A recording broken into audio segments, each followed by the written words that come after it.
Matius 5 ayat ke-38-42 berkata, "Kamu telah mendengar yang difirmankan, mata ganti mata dan gigi ganti gigi.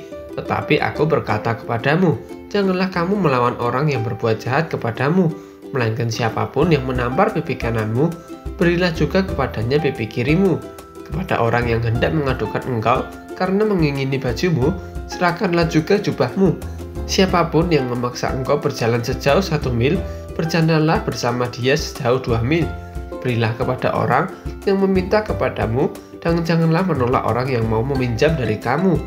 Baik zaman dulu maupun zaman sekarang, ada hukum tertulis dan tidak tertulis yang mengatur semua tingkah laku manusia supaya berjalan dengan tertib, teratur, aman, dan nyaman. Jika ada orang yang melakukan kejahatan atau kesalahan hukum, akan menentukan hukuman apa yang sesuai dengan kejahatan dan kesalahan orang tersebut, sehingga orang yang bersalah diharapkan sadar akan kesalahannya dan tidak akan melakukan perbuatannya lagi.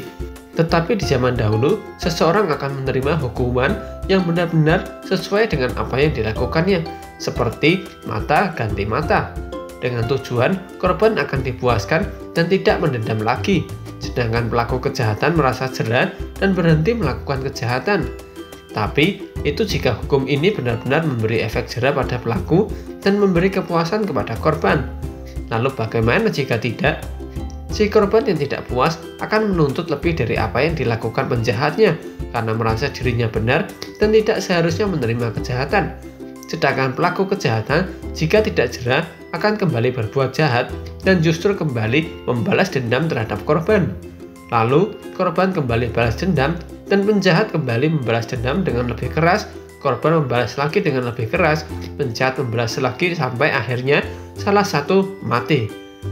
Jika ada yang mati, maka pembalasan dendam akan berlanjut kepada kedua keturunan mereka.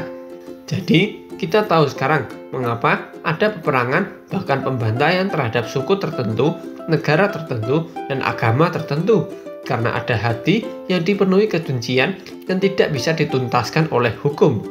Oleh sebab itu, Tuhan Yesus mengajarkan hal yang sederhana yang dapat menghentikan kebencian. Bukan membalas kejahatan dengan kejahatan sesuai hukum yang berlaku, tapi membalas kejahatan dengan kasih untuk menghentikan kebencian.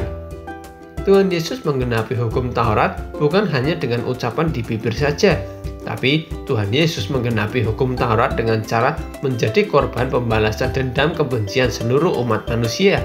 Tuhan Yesus dengan rela hati membalas seluruh dosa umat manusia di semua generasi dengan hukum kasih. Jika Tuhan Yesus menerapkan Taurat kepada kita, kita semua pasti sudah binasa. Tapi balasan yang kita dapat sebagai musuh Allah adalah kasih Yesus. Seharusnya kita menerima murka Allah karena dosa, tapi karena Yesus kita justru menerima kasih. Inilah harga yang harus dibayar Tuhan Yesus untuk menghentikan dosa.